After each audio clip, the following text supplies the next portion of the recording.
is John Colo with growingyourgreens.com. Today we have another exciting episode for you, and here I'm still at the Eco Farm Conference. If you guys saw the last episode was like my summary of the Eco Farm Conference.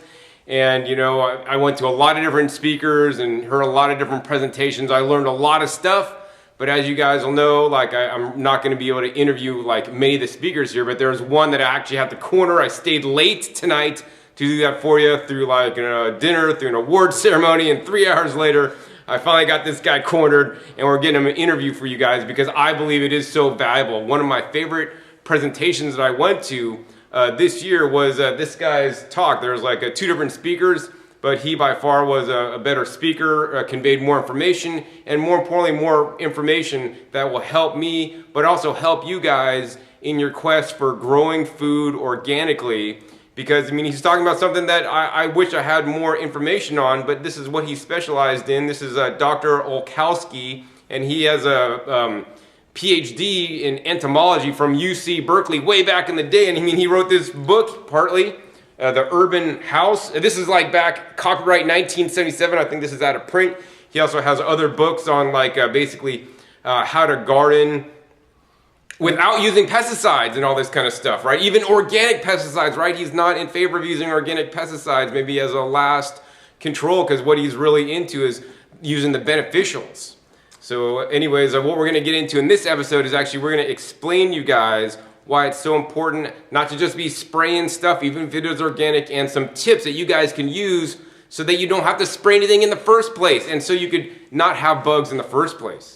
So one of the things I wanted to talk to Dr. Olkowski about today is basically allowing some plants in your garden to actually attract the insects. We have this mentality in our society today, like bad bacteria, it's bad. We need that hand sanitizer to kill them all, man, kill all the bugs.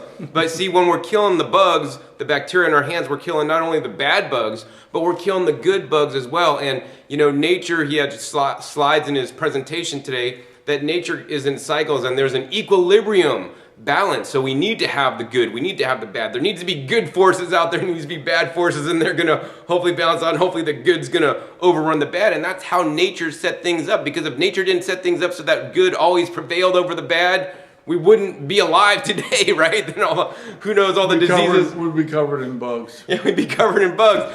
But, and that's just one part of nature, right?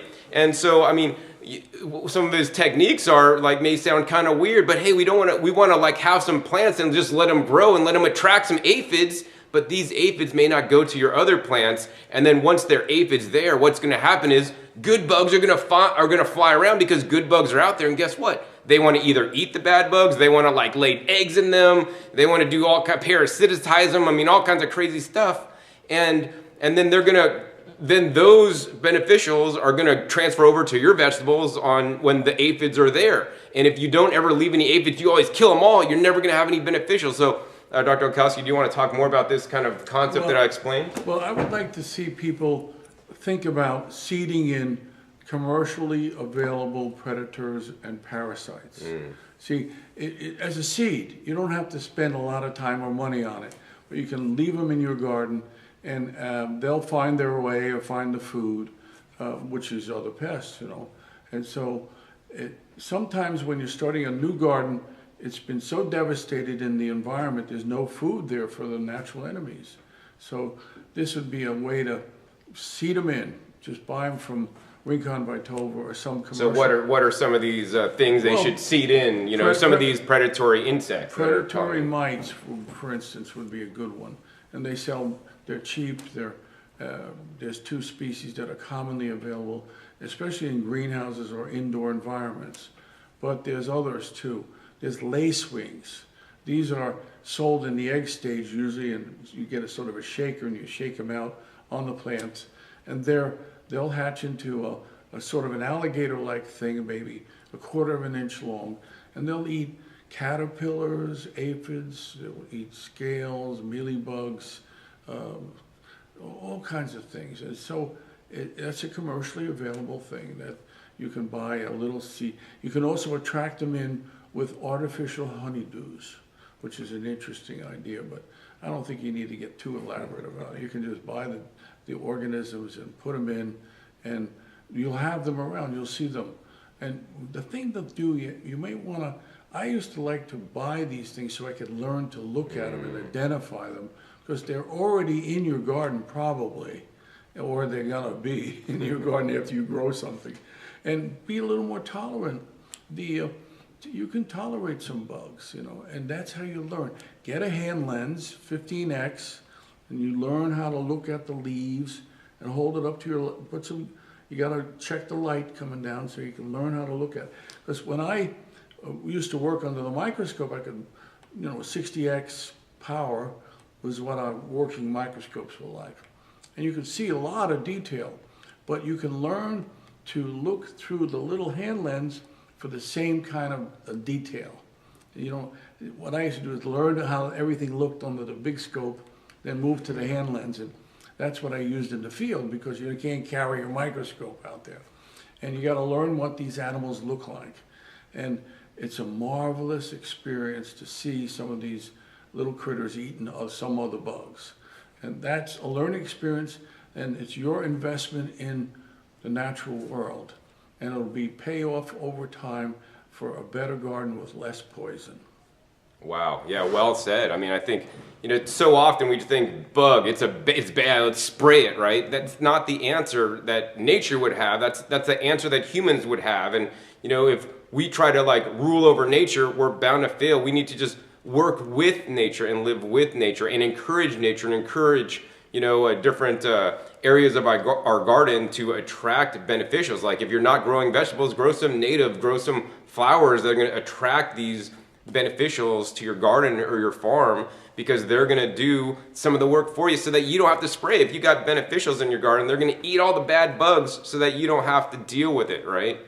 And so, yeah, I mean, I don't think I even introduced the praying mantis in my garden, but I'll see a little praying mantis around. I'm like, oh my God, a praying mantis. I got to make sure he doesn't get hurt. He's a good guy. That's a good thing. I put them in because I like to look at them. They're really spectacular things, but they eat all kinds of things. They eat bees, they eat they're a generalist predator. And the other little trick I should pass on is straw piles. I learned this myself.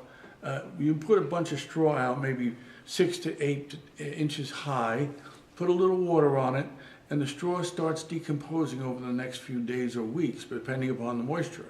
And the decomposing straw produces a little bit of a gnat or something tiny. And then what happens is spiders are coming in all the time. They're flowed in, and they'll start eating those little critters, because small spiders have to have small food.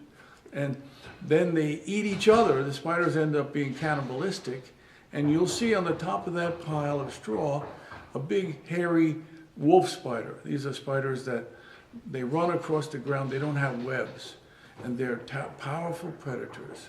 And so that's what'll happen, is you'll essentially create your own natural enemies.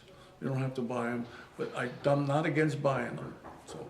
So another point that I want to talk to you guys about before we get into the tips of this episode is I have a kind of a motto with pest control of escalation. So for example, the first thing I do if I see aphids on my plants, I got my fingers. I'm gonna smush the aphids with my fingers. I'm gonna pick off caterpillars or hornworms off my plants. I'm gonna go out there at night with my UV light to see them fluorescence or whatever like that. Or even a flashlight. Yeah, flashlight, and go out at night with my headlamp on to find my slugs and snails, because the slugs come out at night, right? Yeah. And then I'll pick them off. But, and then that's the first step, manual control, me use my physical labor. Maybe if I had kids, I'd get them involved. And then the second step, if I can't do all that with the aphids, for example, I'll spray them and hose them off with water. And I'll spray them off with a high pressure water to see. Hand picking is a good idea. Hand picking is a really simple thing. You can do a lot of simple stuff like that.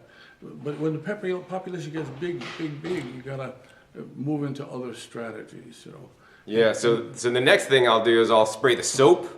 And that's the next strategy, and then maybe, hopefully, I might do it a couple times, and I'm not just going to spray water once, oh, it didn't work, and then go to the next thing. I'm going to continue, maybe wait a day, spray again, and then go back to even smushing, and then I'll do the soap, escalate it higher, and then maybe after the soap, what would be a good thing to do after soap? Well, pyrethrin is your last ditch. Well, that's last, but after soap, I might do I might do like a soap with neem oil or something like that. Neem oil would be good. Or maybe some kind of like, maybe before that step, I might do diatomaceous earth, depending on the insect. And then maybe then if the neem oil and Dr. Bronner's didn't go, then the pyrethrin. It's much harder. Pyrethrin's your last stop. It's a very short-lived material. You have an immediate effect, doesn't stay around, and it's virtually non-toxic. You got to protect yourself whenever you use an insecticide, even soap. Some people get allergic to everything. So I'd like to avoid those things, but sometimes if you want to save your crop, you know, in the garden, you can always plant more. You don't have to really go nuts about this thing, you know. Some people like to think of the natural world to clean it up. And I think it's a losing battle, you know, is don't clean it up. It's kind of great the way it is. Just learn how to see it and you work with it. So awesome. Yeah, I mean, another thing that I say is I have sometimes if it's just so bad, I don't even try to spray it. I just sacrifice a plant, sacrificial plant. I cut the plant out. I don't even put it in my compost if there's like a lot of insects on it. I might send it off site to get rid of it. And you know, that's the step before I might even spray the pyrethrin. And you know, spraying anything on your property, whether it's even the Dr. Bronner's and neem or the pyrethrin or even using diatomaceous earth, can have a negative impact, not only on the bad bugs, but also the good ones. So then you could be literally shooting yourself in the foot because now you're killing the good bugs that would be eating your bad bugs otherwise. So you should really, in my opinion, try not to spray. Especially if you don't know what you're doing. You know, if you don't know how to recognize the beneficials, you could just be killing things that are going to be beneficial. There's sometimes you see a big black ground beetle. A lot of people kill those. They think they're roaches. They just don't know how to see them. And you got to learn how to see them or look around for more information. Information now is so widespread. A little search on Google will come up with lots of information. There's free information everywhere. So educate yourself. Oh, the other one I'd like to tell people about is sweet alyssum. I almost forgot that. And sweet alyssum is a little low-growing plant, in different colors. The white one's a nice little flower. You can put it on borders or beds, and it seeds itself in. And the little natural enemy that comes to that will feed on mites, caterpillar eggs, all kinds of little critters. And it's called Aureus is the genus. It's a plant bug. It's a predaceous plant bug, small, tiny little thing. And it takes a while to learn to spot it. But if you put sweet alyssum in and start looking at the blossoms after a while, you'll see them in there eating the fluids from the blossoms. Sweet alyssum, I've seen it it seeds itself in the grape areas. I was driving down here to Eco Farm, and I saw these patches of white along the roadsides of grape vineyards. And they're hip to it now. Maybe they know that story, you know. Wow. Yeah, so I guess, so those are some tips, but now I want to get into the real tips so that you guys don't have to spray and use these tips before you even think about spraying anything, because good growing practices and good gardening practices is the key to actually avoid having to spray anything in the first place. I mean, one of my biggest tips is to grow high quality plants. The more, you know, nutrient dense and high bricks, more nutrients in your soil, the better the plant could actually create proteins and create more complex proteins that bugs cannot digest complex proteins. So, I mean, using compost is one of those excellent ways. And let's hear some more of these tips from Dr. Billings. Well, any comments? Well, that's a good intro. I mean, I'll give you a series of tips that I learned. And one of them is transplanting. First, transplanting means that you grow the seedling in a warm place inside the house, for instance, and then you put it out, and you wait put it out when the first true leaves show up, because before the first true leaves, the plant is sensitive to damage. A snail or a slug can come through and kill off a lot of seedlings in one night, and then all your time and effort's been wasted. Now, if you get it out in the seedling and get it started, you're getting it past the most vulnerable stage in the plant's life. So you got to transplant. And when you transplant, you then wait, and now all the other problems show up. Now, tips to think about is plant materials that raise another insect that doesn't go on your crop.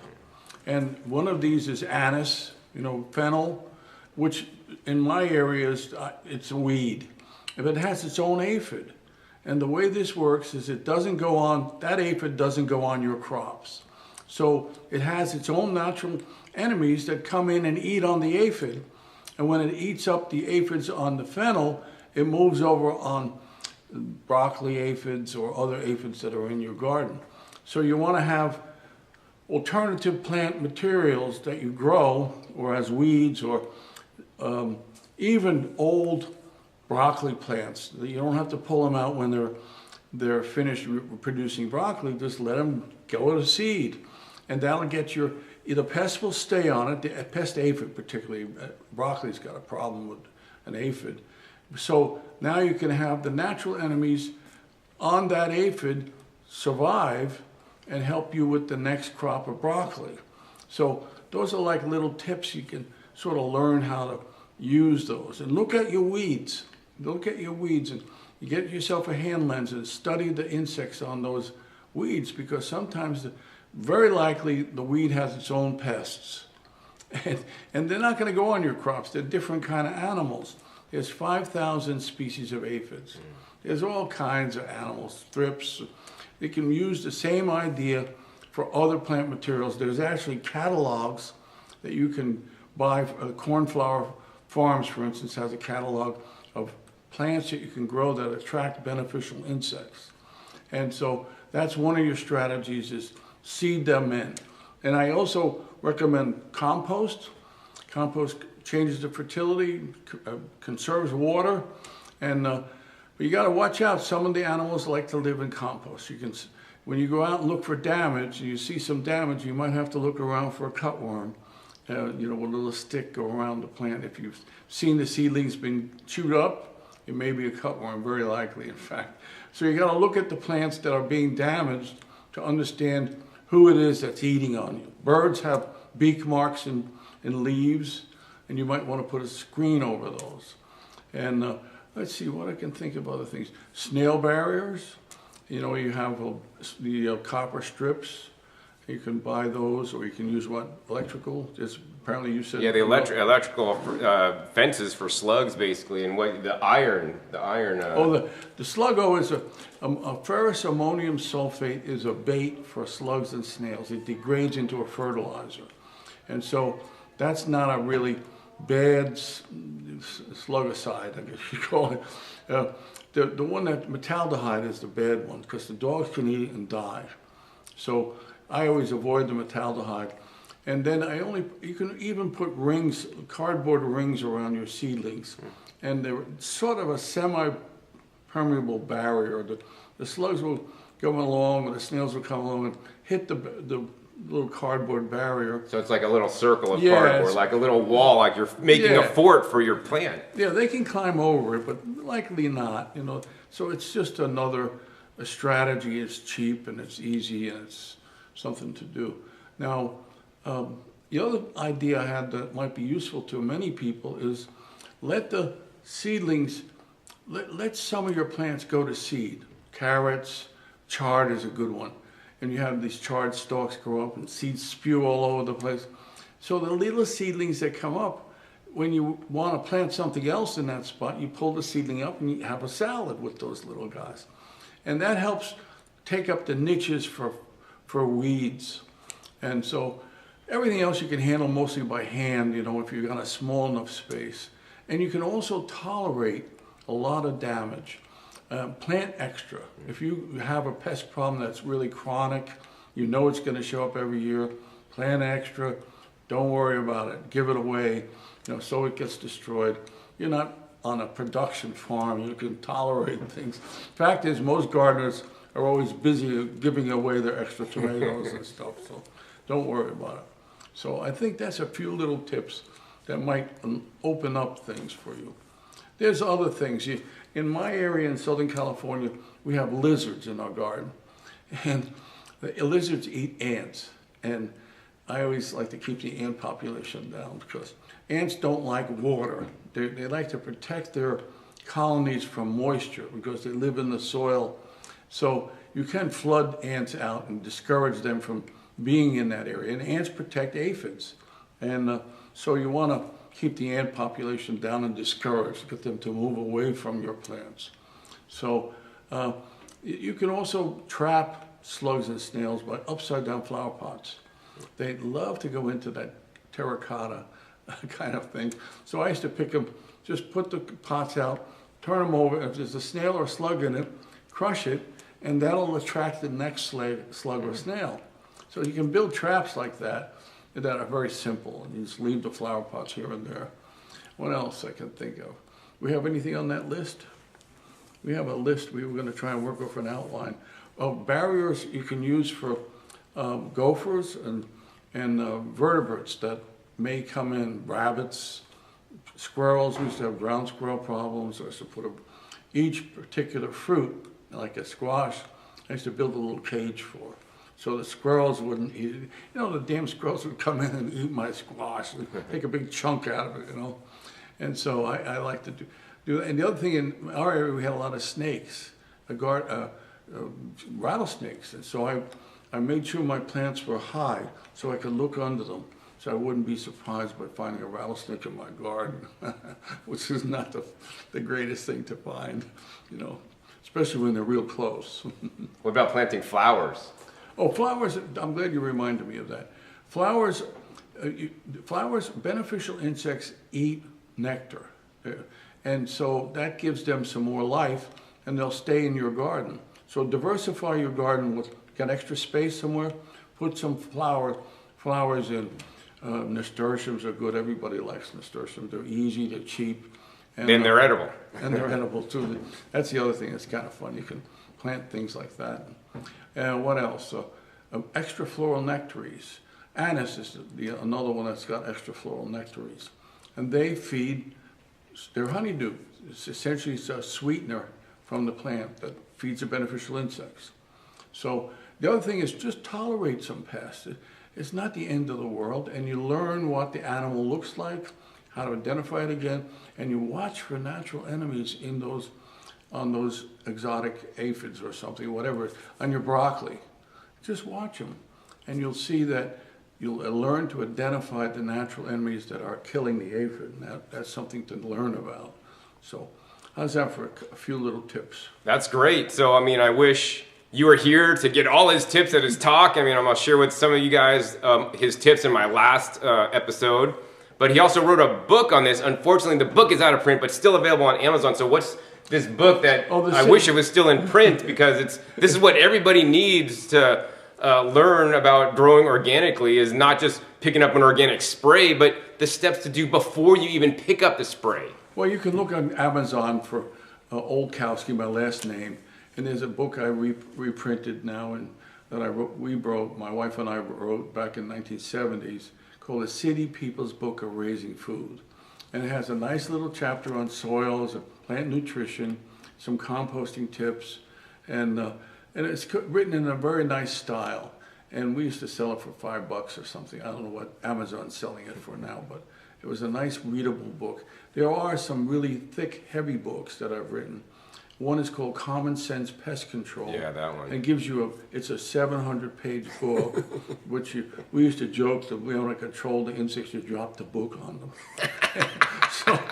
But now you can actually look in that book and get a real good introduction to insects, the natural enemies, and the tools that are used against the pests that are non-toxic. There's soap solutions. There's water, just washing things with water. Oh, roses were another one we tried to talk about. Roses have their own aphids, so again, that aphid doesn't go over on broccoli, it doesn't go over on other of your garden plants. And so you can actually learn how to use those plants for your own benefit, you know. So how's that, okay? That's awesome. So, Dr. Olkowski, if somebody wants to get a hold of you, read your blog, read all the information you've put online, that he's been doing this for gardening 40, 50 years now, how can they get a hold of you? Well, I have a blog, you know. I roam and put poetry on it, got my paintings and stuff, And there's some articles there that might be useful to you. It's called The Entomological Philosopher. And so it's kind of, you can roam around. You can write me there. It's just an email address and just search. Or search for my name. You might be able to find my books through my name. Oldkowski, like an old cow on a ski. All right, Doctor, thanks you for being on the show today. If you guys enjoyed this episode, hey, please be sure to give a thumbs up to let me know. Also, be sure to do some of the practices he says. It'll definitely improve your gardening and your organic gardening style.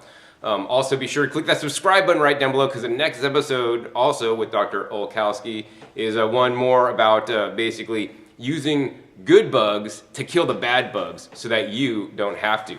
So stay tuned for that. And of course, be sure to check my past episodes. I have over 1,200 episodes now on this YouTube channel dedicated to teaching you guys all aspects of growing food biologically and organically. So with that, my name is John Kohler with growingyourgreens.com. We'll see you next time. And until then, remember, keep on growing.